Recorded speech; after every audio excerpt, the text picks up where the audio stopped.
Êxodo capítulo 3, irmãos, eu estou usando aqui a versão Almeida Revista e Corrigida, e a versão que vai aparecer na tela é a NVI. Nós temos 3 tipos de tradução bíblica hoje: literal, funcional e livre. Tradução literal, tradução funcional e tradução livre. Tradução literal são essas, como é que eu estou usando, que tem aquelas palavras mais difíceis. Você vai encontrar lá em Isaías, por exemplo, não quero o vosso sacrifício debalde. Debalde. Porque o tradutor, ele usou a linguagem original, da língua original, sem se preocupar em aliviar o texto. Tradução funcional, como a NVI, mudaram-se essas palavras. Ao invés de você ler debalde, você vai ler em vão.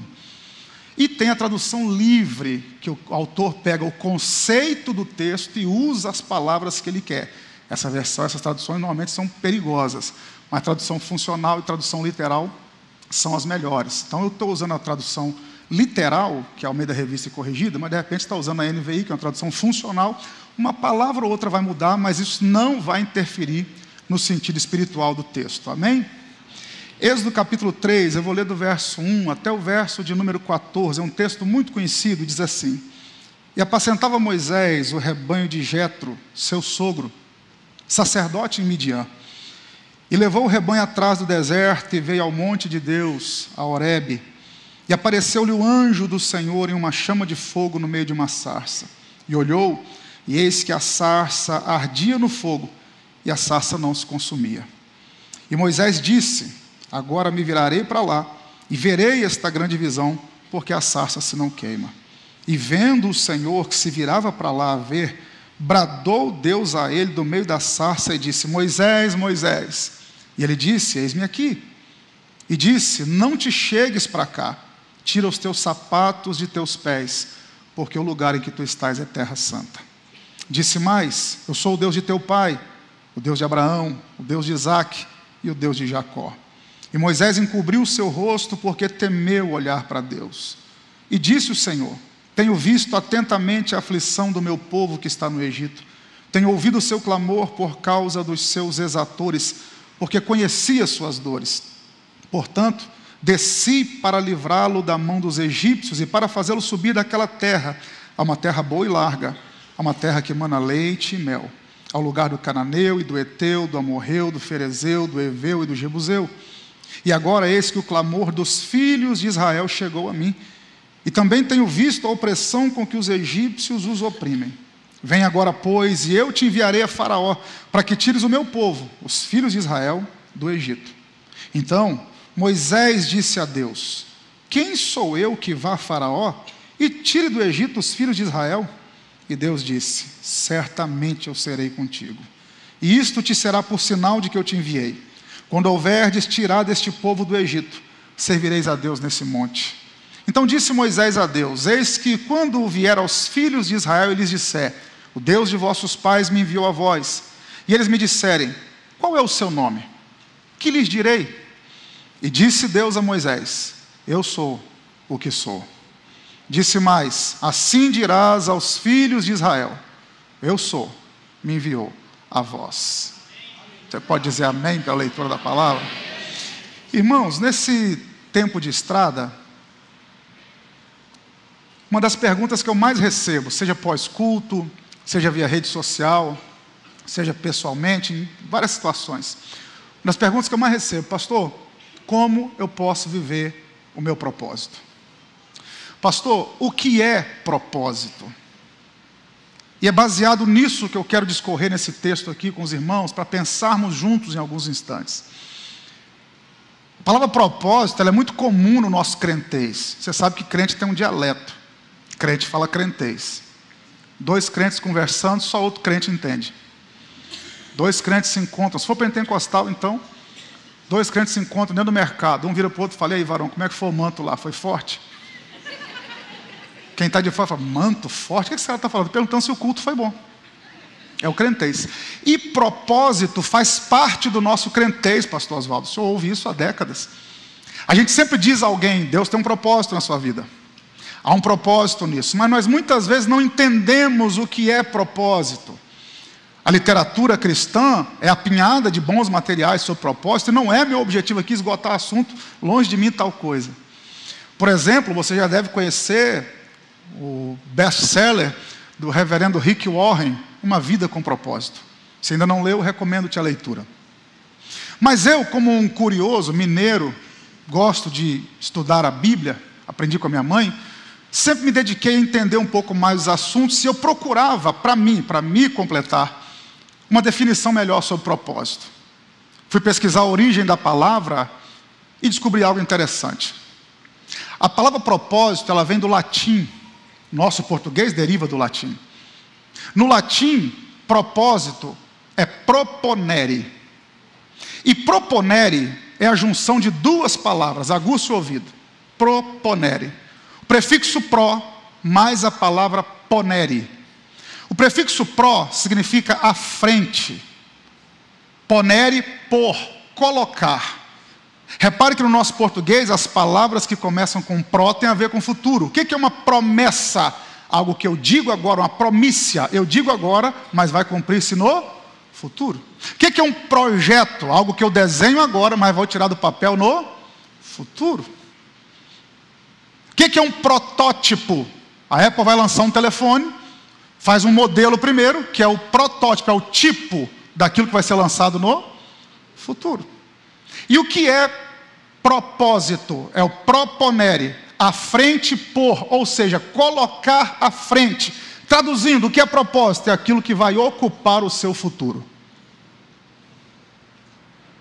Ouvi um aleluia baixinho na direita, vou repetir. Propósito é aquilo que vai ocupar o seu futuro. Vou tentar melhorar.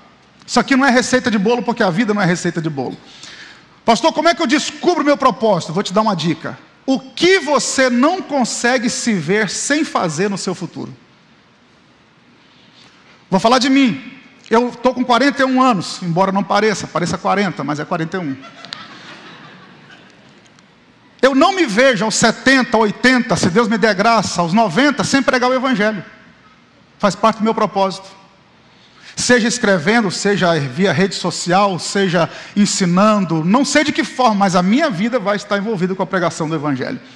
O que você não se vê sem fazer quando você olha para o futuro? Outro detalhe que é importante pontuar: propósito e ministério são coisas diferentes. Nem todo mundo vai viver vida ministerial. Talvez o seu propósito é na vida empresarial, e através daquilo que o seu propósito propõe, o reino de Deus vai ser abençoado. Você vai ser um médico muito conhecido, ou é um médico muito conhecido, que faz um trabalho maravilhoso, e através das suas mãos o reino de Deus vai ser conhecido. O foco é que o seu propósito precisa estar atrelado ao reino de Deus, mas não precisa ser exatamente na área ministerial. Nem todo mundo vai ocupar o altar para pregar. Talvez você vai pregar com o seu exemplo. Você vai falar pouco e viver muito. Até porque Jesus disse: ser-me-eis testemunhas. Jesus não precisa de advogado, ele precisa de testemunha. Ele já é o advogado. Então para querer tentar defender Jesus e passe a testemunhar Jesus na sua vida. Por que eu estou falando de propósito? Outra coisa que eu preciso pontuar. Há uma enorme diferença entre propósito e chamado. Qual a diferença entre propósito e chamado? Propósito é aquilo que você vai ocupar o seu futuro fazendo. Sem querer ser chato, me ajude. Propósito é o que você vai ocupar o seu futuro. Você vai ocupar o seu? E o que é o chamado? Trocando por miúdos, o chamado é quando Deus aperta o play. Chamado é quando Deus diz: agora é o tempo de você viver o seu propósito. Você já tem um propósito e chega a hora que Deus te chama para viver o propósito.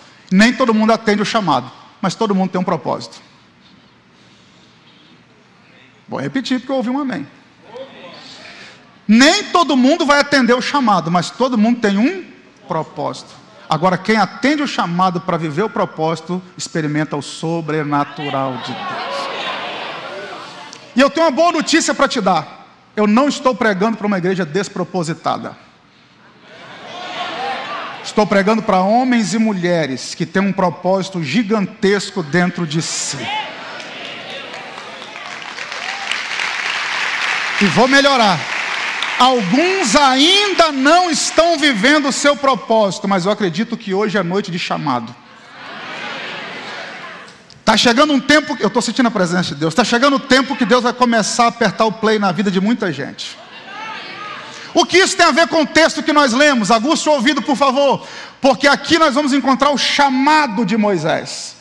Moisés já tem um propósito, mas agora ele vai receber o chamado. Moisés já tem um propósito, igual você já tem o seu. Alguns já estão vivendo, outros ainda não. Sabe quantos anos Moisés tinha quando ele estava aqui na sarça? 80. Moisés teve 3 ciclos de 40 anos na sua vida. Estevão, em Atos capítulo 7, no seu discurso, fala dos 3 ciclos de 40 anos da vida de Moisés. Moisés passou 40 anos no palácio como príncipe no Egito. Passou 40 anos na terra de Midian, apacentando ovelhas do sogro. E passou 40 guiando o povo até Canaã. Dwight Moody, o grande pregador, definiu esses 3 ciclos de 40 anos da seguinte maneira: Moisés passou 40 anos pensando que era alguém, príncipe no Egito. Depois passou 40 anos descobrindo que não era ninguém, pastor em Midian. E os últimos 40 aprendendo o que Deus pode fazer com ninguém.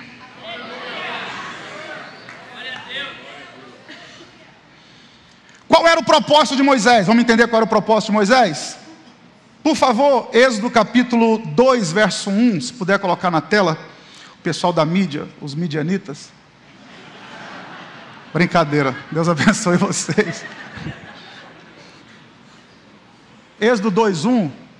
Então vamos para a Bíblia. Olha o que diz. O propósito de Moisés está embutido aqui. De maneira implícita, não está explícito, está implícito, mas aqui o propósito de Moisés aparece. Olha o que diz o texto. Foi-se um homem da casa de Levi e casou-se com uma descendente de Levi. Aqui está o propósito de Moisés. Que é isso, pastor? Vamos entender? Vamos. Primeiro, quem era Levi? Terceiro filho de Jacó com Leia. Gênesis capítulo 29, verso 34. Naquele tempo, vocês sabem, mulher quando não dava filhos ao homem, sinal de maldição. Raquel não gerava, Leia gerava. Só que Jacó amava Raquel e não amava Leia. Então o que Leia queria? O amor de Jacó. Porque nenhuma mulher quer ficar casada com um homem sem ter o amor dele. Leia queria o amor de Jacó, igual Raquel tinha. Então o que Leia fazia? Já que eu gero filhos e Raquel não, cada filho que nascia, ela dava um nome profético para o menino. E o terceiro filho, quando nasceu, ela falou: esse menino chamar-se-á Levi, que significa aquele que une, ou unir-se-á, porque ele vai me unir ao meu amado. No deserto, depois de Moisés, Deus vai separar a tribo de Levi, para trabalhar no santuário. Aí a gente começa a aprender o que é um levita. O que é um levita? Não é quem canta e quem prega ou quem trabalha na igreja. Levita é aquele que une a amada ao amado. Se o que você canta une a amada ao amado, levita. Se o que você prega une a amada ao amado, levita. Se o que você faz separa a amada do amado, você não é levita. O que é levita? É alguém que trabalha para unir a igreja ao seu amado Jesus. Esse foi chamado para unir Israel a Deus e Deus a Israel. O último hebreu a ter tido experiência com Deus foi José. De José até Moisés nós temos uma lacuna, um interregno de 400 a 430 anos, homens que ouviram falar do Deus de Abraão, ouviram falar do Deus de Jacó, ouviram falar do Deus de Isaac, mas não tinham experiência com esse Deus. Deus levanta Moisés para unir Israel a Deus e Deus a Israel. Moisés era literalmente um termo que a igreja católica usa, era um pontífice. O que é um pontífice? Um construtor de pontes, literalmente. Você é um pontífice de Deus, porque evangelho não é erguer muro, é construir ponte.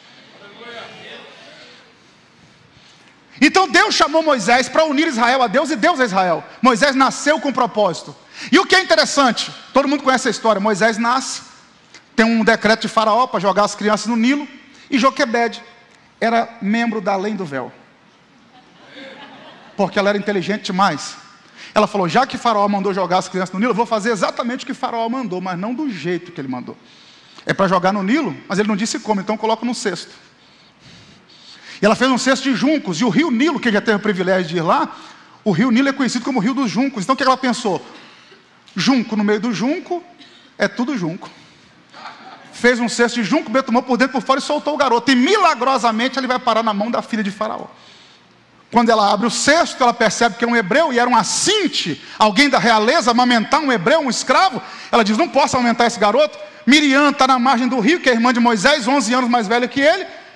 A filha de Faraó disse: você conhece alguma hebreia que pode cuidar desse menino para mim? E Miriam falou: eu acho que conheço. Vai lá e chama ela. Quando Miriam está saindo, a filha de Faraó diz, e acrescenta lá, diz que vai ter um auxílio emergencial. Resultado, Miriam, aliás, chama a mãe, Joquebede, e Joquebede vai criar o filho. Ainda vai receber uma pensão de Faraó para criar o próprio filho. Quem queria matar o garoto financiou até a faculdade dele. Porque o Deus da igreja além do véu é o Deus que transforma maldição em bênção. Vou melhorar a aplicação. No cumprimento do seu propósito, até quem queria atrapalhar vai somar. Não, para de graça, eu vou repetir. Se há um propósito, se você entendeu o seu propósito, até quem queria acabar contigo de alguma forma vai somar com aquilo que Deus tem reservado para você. Fica tranquilo. Agora tem um negócio interessante, eu preciso ler, que é Êxodo 2:10. Olha o que o texto diz, vai marcando aí. E sendo o menino já grande, ela o trouxe à filha de Faraó, a qual o adotou e chamou o seu nome Moisés. E disse, porque das águas eu tenho tirado. Esse é literalmente o significado de Moisés. Moisés é um nome egípcio, tirado das águas. Só que olha quem deu o nome para o menino. A filha de Faraó, não foi a mãe. O termo que aparece aqui no hebraico, que não é minha área, só sou um curioso, mas sendo um menino já grande, aponta para um jovem de aproximadamente 12 a 15 anos. Então Moisés era um menino grande, ainda não era homem, era um menino. Aí requer tempo para falar das 3 palavras que definem a idade, mas deixa para outro dia, porque não é o foco aqui. Mas o fato é que Moisés já tinha propósito, mas ainda não tinha nome. Moisés já tinha propósito, mas ainda não tinha. E aqui está o segredo. Preocupe-se mais com o seu propósito e menos com o seu nome. Vai ter um gostinho de bezetacil, mas vamos lá. O problema é que é uma geração preocupada em ter o nome reconhecido, ao invés de estar preocupada em ter o propósito reconhecido. José interpretou o sonho do copeiro e do padeiro.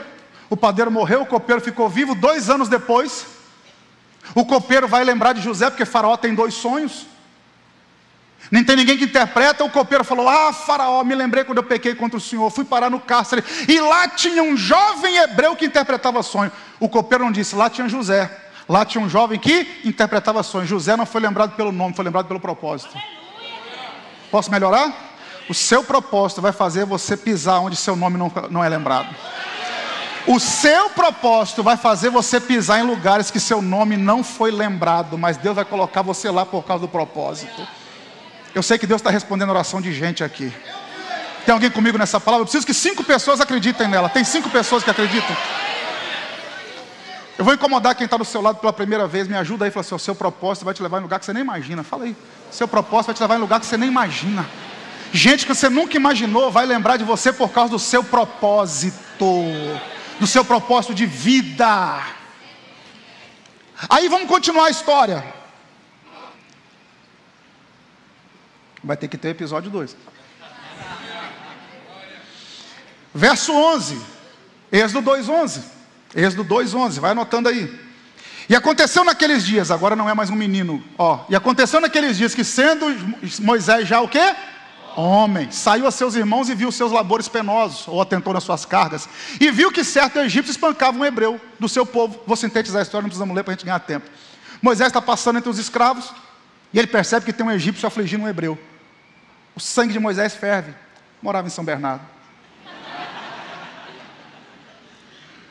O que Moisés fez? Matou o egípcio para libertar o hebreu. Enterrou o egípcio na areia. O que está acontecendo aqui? Vamos tentar entender, eu estou sintetizando. Quando Moisés viu o egípcio afligindo o hebreu, o propósito de Moisés gritou.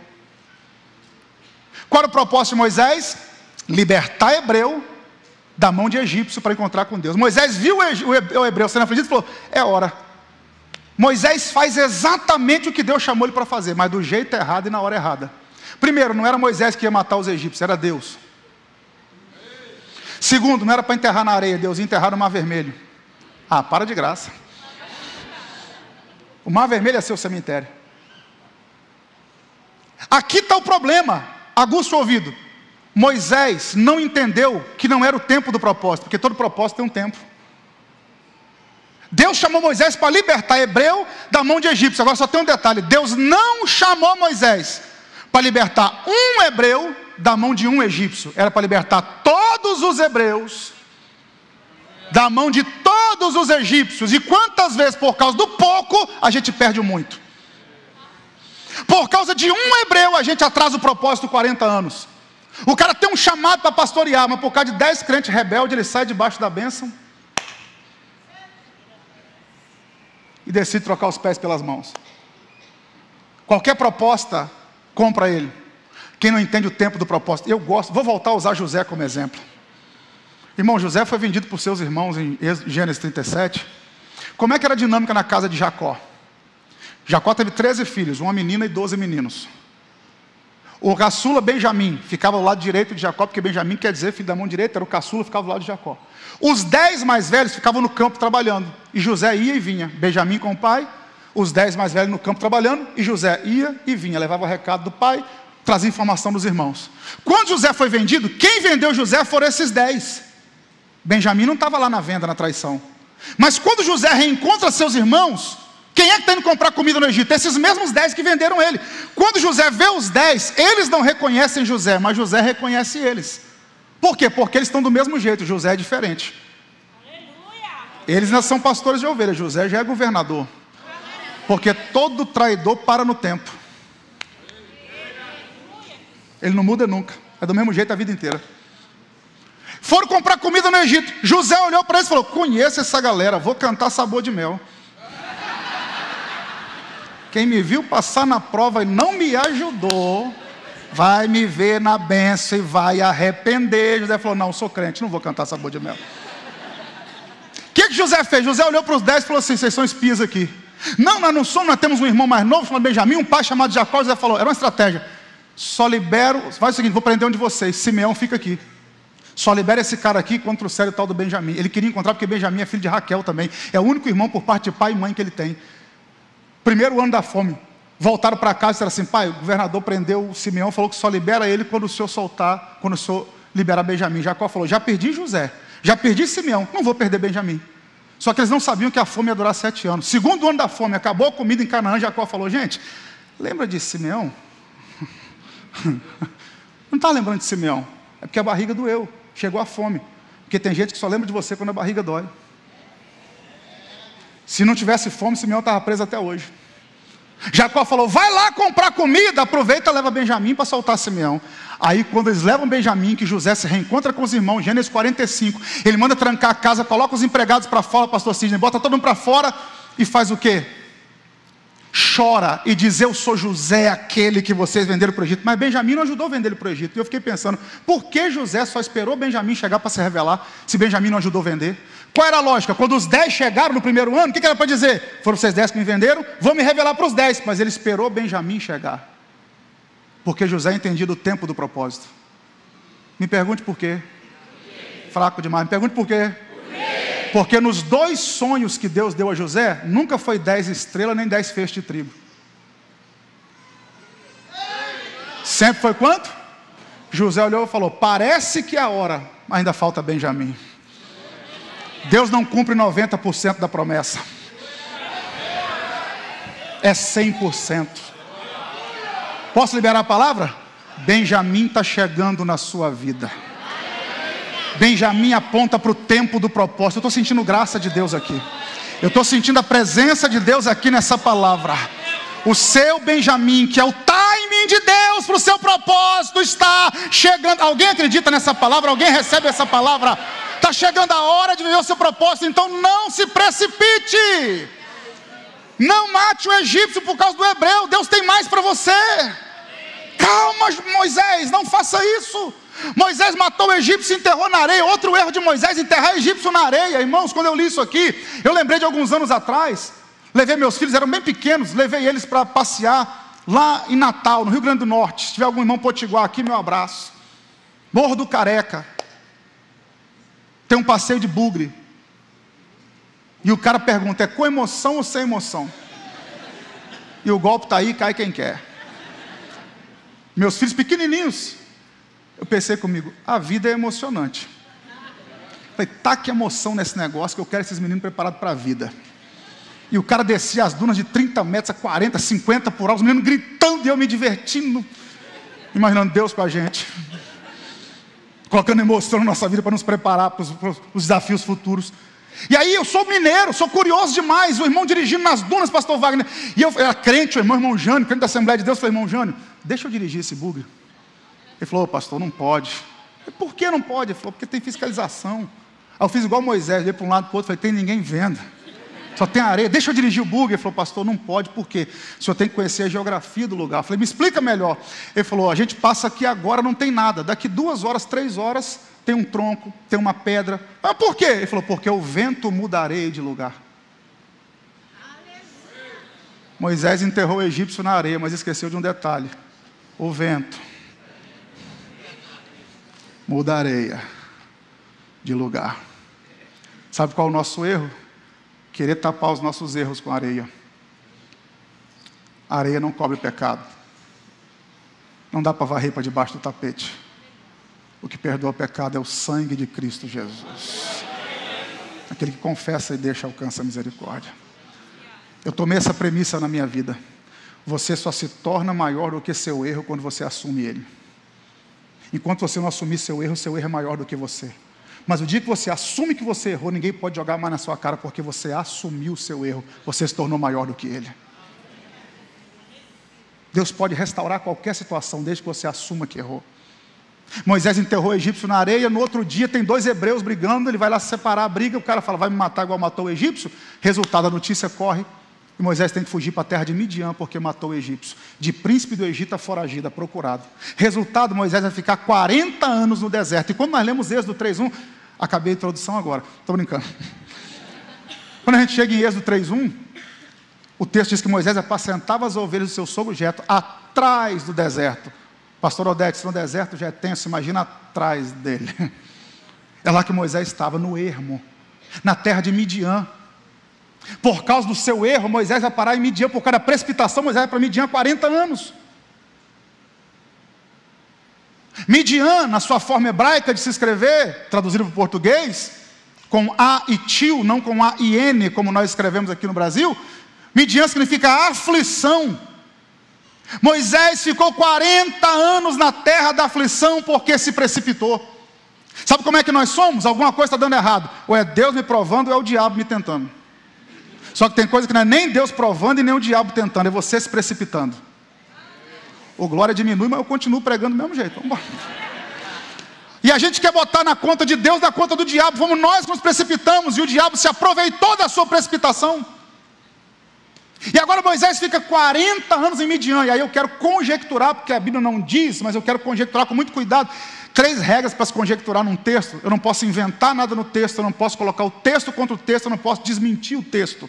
Se eu não quebrar essas 3 regras, eu posso pensar em cima do texto. Então quem sabe, nesses 40 anos em Midian, quantas vezes o diabo não soprou no ouvido de Moisés? Está vendo aí, se não tivesse ajudado o hebreu? Está vendo aí, se não tivesse matado o egípcio? Porque a especialidade do diabo é jogar no nosso rosto, o nosso passado. E talvez estou pregando para algum Moisés aqui essa noite, que por causa de alguma precipitação, hoje você está numa terra de aflição, atrás do deserto. Porque duro, irmão, não é conquistar, é perder o que conquistou. É difícil demais. Estevão, no seu discurso, diz que Moisés foi instruído com toda a ciência do Egito. Moisés era poliglota. Moisés foi educado com toda a ciência do Egito. No palácio de Faraó, agora é procurado, pastor de ovelhas. Pastor de ovelha não era algo bem visto naquele tempo, era um pária da sociedade, e está lá Moisés apacentando ovelhas.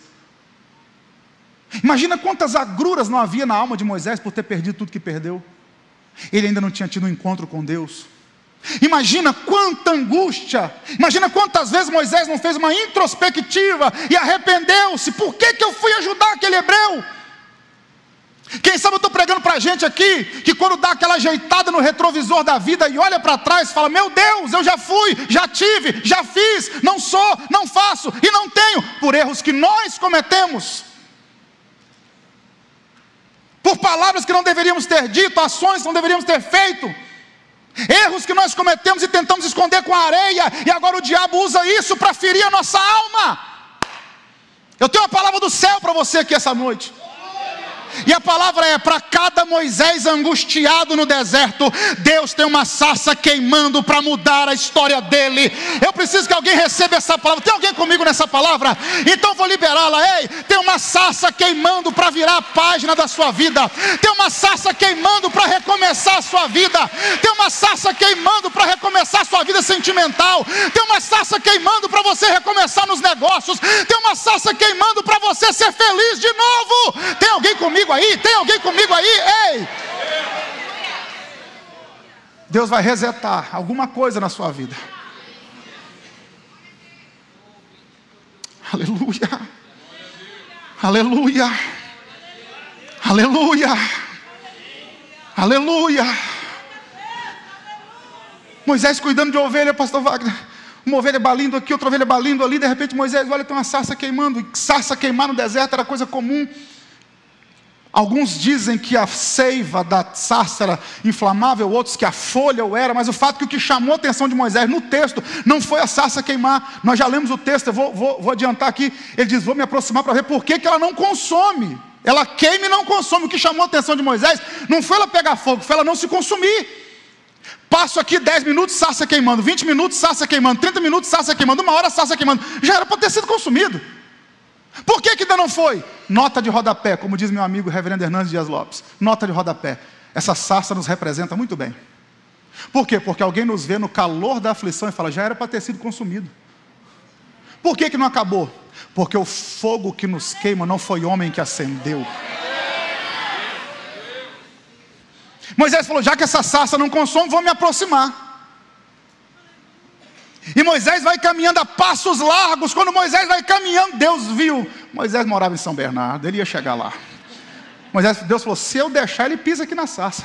Quando Moisés estava caminhando a passos largos, resoluto a chegar na sarça, Deus disse: Moisés, Moisés. Ele disse: eis-me aqui. Deus disse: tira o sapato do seu pé, porque o lugar que você está pisando é terra. Me ajuda, é terra? Exegese rápida do texto. Onde Moisés está? Midian. Onde Moisés está? Por que o texto diz Horebe, monte de Deus? Porque o texto foi escrito depois do episódio. Então, para o povo codificar onde aconteceu, o autor, que é o próprio Moisés, disse: foi no mesmo monte que Deus manifestou a glória dele, mas ainda não tinha manifesto. Então aqui, ainda, Deus não tinha manifestado a glória dele. Esse monte aqui que ficava em Midian, esse deserto, está na terra da aflição. Então esse monte aqui, essa terra aqui, ainda é terra de aflição. Mas Deus disse: agora tira o sapato, porque é terra... Porque a terra só é terra de aflição enquanto Deus não desce nela. Pastor, porque o senhor não sabe onde eu moro. Quando Deus descer, muda o ambiente. Porque o senhor não sabe onde eu estudo. Quando Deus desce, terra de aflição vira terra de milagre. Eu estou sentindo a presença de Deus aqui. Eu preciso liberar uma palavra. Deus vai mudar algumas geografias por causa do seu propósito. Vou dizer de novo: Deus vai mudar algumas geografias por causa do seu propósito. Eu não sou louco de mexer com a emoção de todo mundo aqui, mas tem gente que vai chegar em casa hoje e o ambiente já vai estar diferente. Você vai meter a mão na maçaneta da porta e quando você entrar, já não é mais terra de aflição, é terra de presença, é terra de milagre, porque Deus desceu na aflição. Você pode tirar alguns segundos para adorar a Deus aí? Você pode tirar alguns segundos para adorar esse Deus que muda ambientes por causa de propósitos? Deus muda ambientes por causa de propósitos. Vou repetir porque Deus está respondendo a oração de alguém aqui agora. Deus muda ambientes por causa de propósitos. O seu propósito vai mudar a história dessa geografia. Moisés, tira o sapato porque a terra é santa. E por que Deus manda Moisés tirar o sapato? Eu poderia falar mais meia hora sobre isso aqui, mas vou te dar só um exemplo. Eu tive o privilégio de ir ao Egito, Museu do Cairo, mudou de lugar, agora eu estive no Museu Antigo. Tem um setor no Museu do Cairo que é dedicado só aos faraós. E por detrás de uma redoma de vidro, parecido com essa quadra dessa bateria, tem o trono de um faraó. Não me pergunte qual dinastia, se não me engano, Tutancâmon, mas posso estar errado. E eu, curioso, como sempre, comecei a olhar aquele trono, todo cravado no ouro, e cunhado naquele ouro do trono, a imagem de um faraó, calçado com uma sandália, e uma mulher na frente dele, calçada com outra sandália. O faraó com um pé descalço no trono, outro calçado, e a mulher com um pé calçado e outro descalço. Falei: o faraó deu a sandália para ela. E eu estava certo. Chamei o guia da caravana, o Said, o cara, além de ser egípcio, o cara é egiptólogo. nível hard. Falei, Saíde, por que esse faraó deu a sandália para a mulher? Ele falou, o senhor é curioso, hein? Ele falou, porque no Antigo Egito, a sandália aponta para a autoridade. E quando o homem estava apaixonado pela mulher, para mostrar que ele queria compartilhar a vida com ela, ele dava a sandália. Só que isso só funcionou no Egito há 4.000 anos atrás. Nem vem querer dar uma havaiana para essa mulher para dizer que ama ela, que ela vai jogar na sua cara essa havaiana. Pode comprar um Louis Vuitton, um negócio top das galáxias aí, senão vai dar B.O. Mas o fato é que Moisés passou 40 anos aonde? No Egito, lá no palácio de Faraó. O que Moisés sabe? Que não pode tirar a sandália para qualquer um. Quando Moisés está chegando, Deus falou, arranca a sandália. Mas não é uma só não, porque eu não divido a minha glória com ninguém. Arranca as duas, porque aqui você encontrou alguém que é maior do que você, que é melhor do que você, Moisés. Você está 80 anos pensando que manda no seu nariz, mas aqui você é só servo. Aqui você tem um propósito para cumprir. Arranca o sapato, Moisés.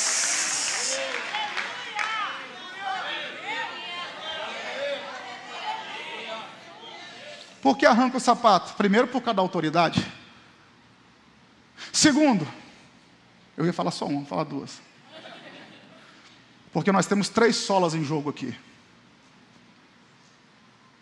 Nós temos a sola do pé, sola do sapato e o solo da terra. O que separa o contato do solo da terra com a sola do pé? A sola do sapato. Por mais confortável que seja o calçado que você está usando, a sola dele é artificial.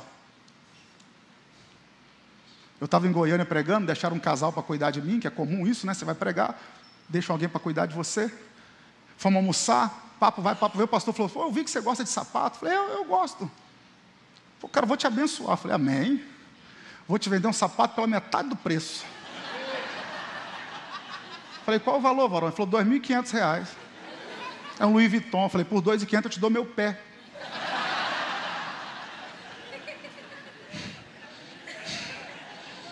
Eu deixo para comprar sapato na América porque é $10, varão. E eu não pago a passagem para ir porque me convidam. Vou dar R$2.500 num sapato usado. Onde eu quero chegar? Você pode estar com o melhor tênis aí no seu pé. Você pode estar com o melhor sapato. A sola dele é artificial. E essa sola está separando o contato da sola do seu pé com o solo da terra. Pergunta que eu te faço, de qual solo você veio? Do sapato ou da terra? Quem foi pai recentemente aqui sabe o que eu vou dizer. A ordem médica é, deixa seu filho andar calçado. Porque houve uma geração que andar descalço. Deixa seu filho andar descalço. Houve uma geração que andou tão calçada que perdeu o contato com o solo, não tem mais anticorpos. Uma gripe derruba. Por quê? Porque ele está perdendo contato com o lugar de onde veio. Gostinho de bezetacil. De vez em quando a gente calça a sandália da arrogância, a sandália da soberba, e acaba esquecendo de onde veio. Aí Deus diz, arranca a sandália, para você lembrar que na minha presença, se não for a minha presença, você não é nada, você não é ninguém. Moisés está caminhando e Deus fala, sou o Deus de Abraão, sou o Deus de Isaac, sou o Deus de Jacó. Não vou falar por que Deus diz Deus de Jacó e não Deus de Israel. Mas é muito interessante isso. E Deus diz, vou te levantar, Moisés, para libertar o meu povo. Você vai até Faraó. Vou te conduzir para uma terra que emana leite e mel. Diz para o povo que eles vão para uma terra que emana leite e mel. Vou colocar para fora da terra o Gigazeu, o Jebuseu, o Cananeu, o Amorreu, o Eveu, o Perezeu. Por que Deus cita esses povos? Irmão, o texto é muito rico. Não é que o tempo é pouco, o texto é rico. Isso remete a Gênesis 15, porque Deus prometeu a Abraão 400 anos antes, vou colocar para fora daqui o Eteu, o Gigazeu, o Jebuseu, o Cananeu, o Eveu, o Perezeu. E agora Deus repete isso para Moisés. O que Deus está dizendo? Moisés, sabe por que o seu propósito vai dar certo? Porque tem promessa. Talvez tem gente aqui questionando, por que o propósito vai dar certo? Porque tem promessa por detrás do propósito. E aí olha o que Deus fala, vou te usar para libertar o meu povo. Verso 11, Êxodo 3:11. Então Moisés disse a Deus, quem sou eu que vá diante de Faraó e liberte os filhos de Israel? Olha a pergunta de Moisés, quem sou eu? Olha a resposta de Deus, 3:12. E Deus disse, certamente eu serei contigo. Uau! Olha a pergunta de Moisés, pastor Wagner. Quem sou eu? A resposta de Deus, eu serei contigo. Espera aí, irmão. Deus sabia quem era Moisés? Premissa básica da nossa fé. Quem crê que Deus é onisciente? Oni. Cuidado, tá, irmão? Não é uni, é oni. Uni é único, oni é todo. Onipotente, onisciente, onipresente. Na pronúncia a gente acaba errando e falando uni, cuidado. É oni. De omni no grego, todo. Quem crê que Deus é onisciente? Então Deus já sabe Deus sabia quem era Moisés? Quando Moisés falou, quem sou eu? Deus não podia dizer? Vou dizer quem é você, Moisés. Você é fujão, assassino, medroso, covarde. Mas quando Moisés falou, Deus, quem sou eu? Deus disse, eu serei contigo. Repetindo, o importante não é quem você é quem está contigo.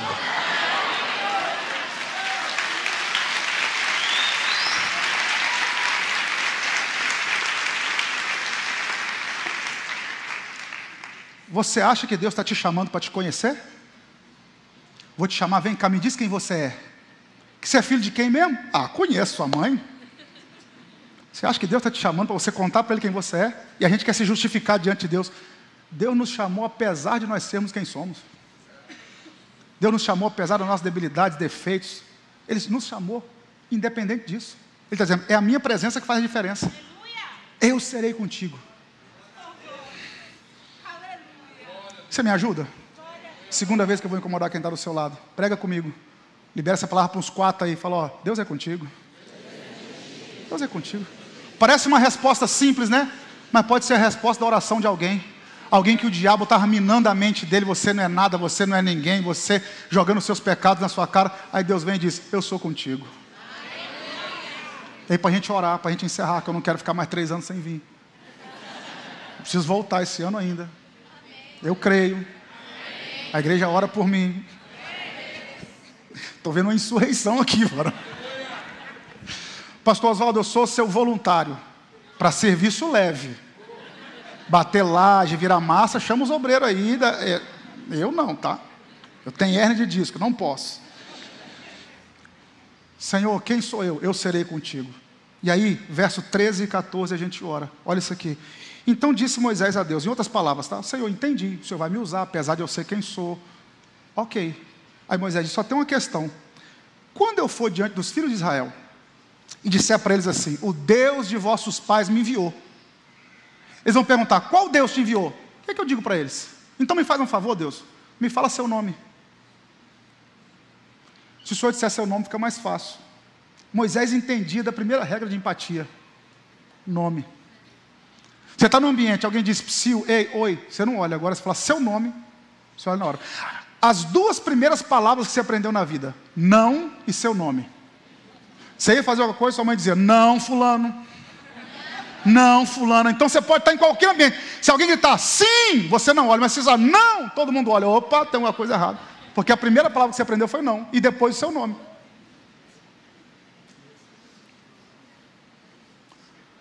Senhor, me fala o seu nome. Quando você estiver num restaurante, olha o nome do garçom, chama ele pelo nome, chama de garçom não, chama pelo nome. Quando você vê um voluntário na igreja, olha o crachá, chama pelo nome. Vai ver como é que muda a situação. E Moisés falou, Deus, me fala seu nome que melhora tudo. Por que Moisés está dizendo isso? Olha a pergunta, irmão. Repetindo, o texto é amplo, profundo. Mas olha a pergunta, o que eu direi para o povo quando eles perguntarem qual Deus que me enviou? Por que o povo ia perguntar qual Deus enviou?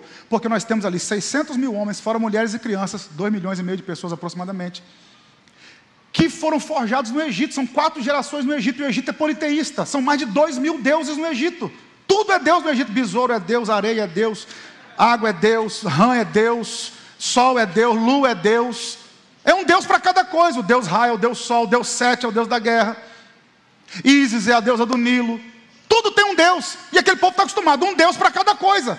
Então, o Deus de vossos pais, qual Deus te enviou? Ra, Osíris, Sete, Hector.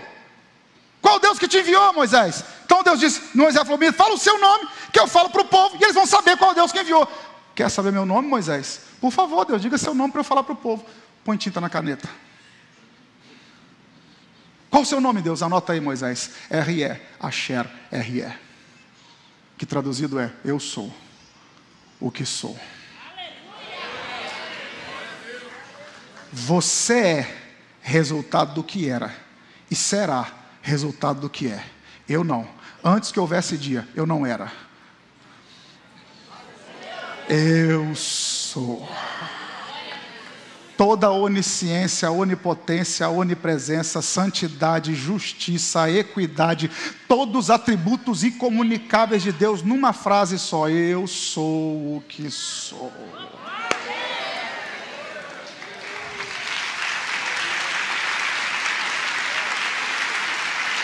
Por que Deus não diz outro nome? Por exemplo, para Abraão revelou-se como Jeová Jirê. Para Gideão, Senhor da guerra, Jeová Sabaote. Para Isaías, Senhor dos exércitos. Mas para Moisés falou: eu sou. Por quê? Porque tudo que você define, você limita. Tudo que você define, você limita. Vou definir alguém. Seu cargo na empresa é esse. Você limitou aquela pessoa, aquele cargo. Você definiu, você limita. Então não tem definição para Deus. Porque Deus não tem? Porque Deus não tem? Então eu não sou isso, eu não sou aquilo. Eu sou o que sou.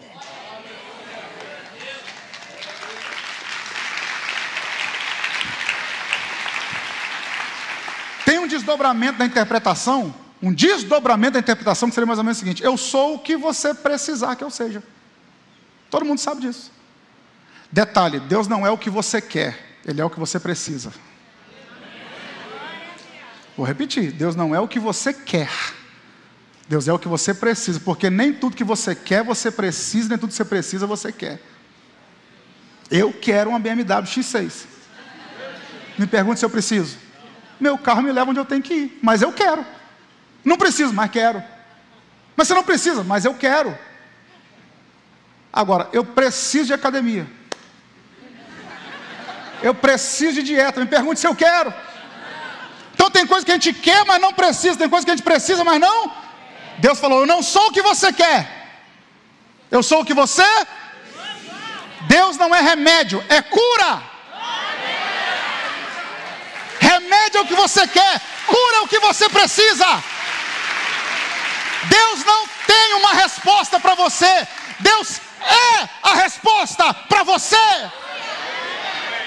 É claro que no nosso crentez a gente fala: irmão, Deus tem uma resposta para você. Não estou aqui desmerecendo essa frase. Só estou dizendo que Deus não é o que a gente quer, Deus é o que a gente precisa.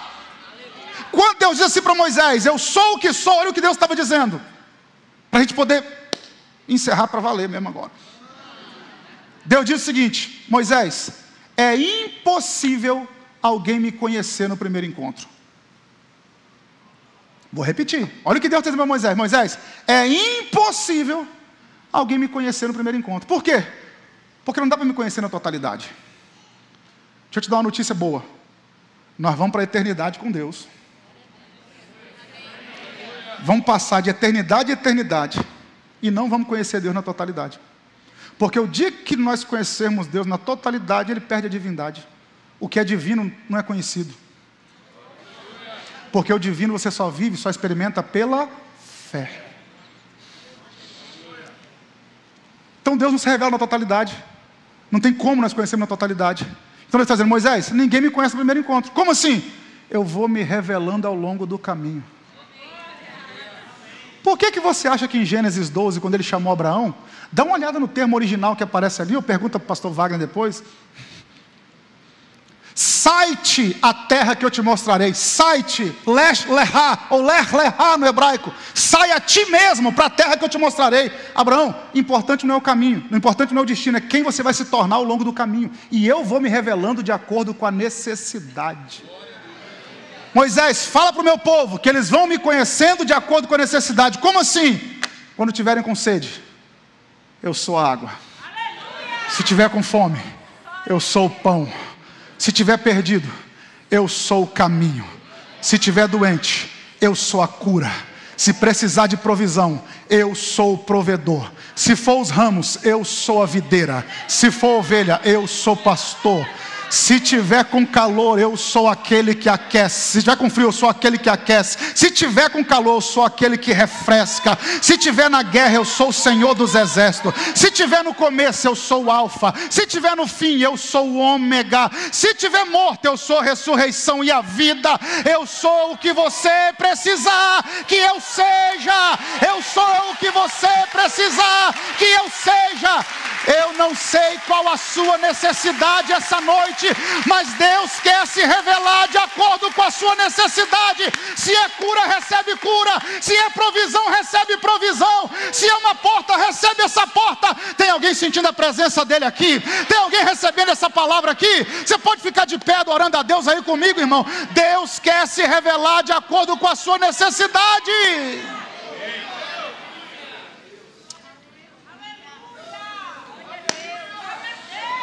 Você pode tirar 30 segundos para adorar Ele aí? Isso, 30 segundos para adorar Ele. Isso. Isso. Ele é o eu sou na sua vida. Vou repetir, Ele é o eu sou na sua vida. Deus está dizendo a homens, mulheres, jovens, adolescentes, Ele está dizendo: eu sou o que você precisa que eu seja. Você precisa de cura, então eu sou a sua cura. Gente que entrou aqui angustiada, triste, cabisbaixa, Deus está dizendo: eu vou suprir a tua necessidade. Eu sou o pai do órfão, o marido da viúva. Eu sou aquele que cuida do que está descuidado. Eu sou aquele que ama, aquele que está se sentindo abandonado. Eu sou o que você precisar que eu seja. Receba um abraço do seu Pai eterno. Receba um afago daquele que ama a sua alma. Receba a cura daquele que quer o seu bem. Ele é o que você precisar que Ele seja. Alarabarashuri candarás. Irimi candarauas. Alarabandarauadé. Aleluia. Isso, pode adorar. Vou liberar uma palavra aqui. Deus vai converter lágrimas em sorrisos de alegria. Eu vou mais fundo. Gente que entrou aqui essa noite dizendo: Deus, fala comigo. Ele está dizendo: respondi a tua oração. Deixa eu ser mais específico. Gente aqui que deixou para chorar debaixo do chuveiro, para lágrima misturar com a água e ninguém vê você chorando. Homens aqui que deixaram para chorar no volante do carro indo para o trabalho porque era só você e Deus naquele momento.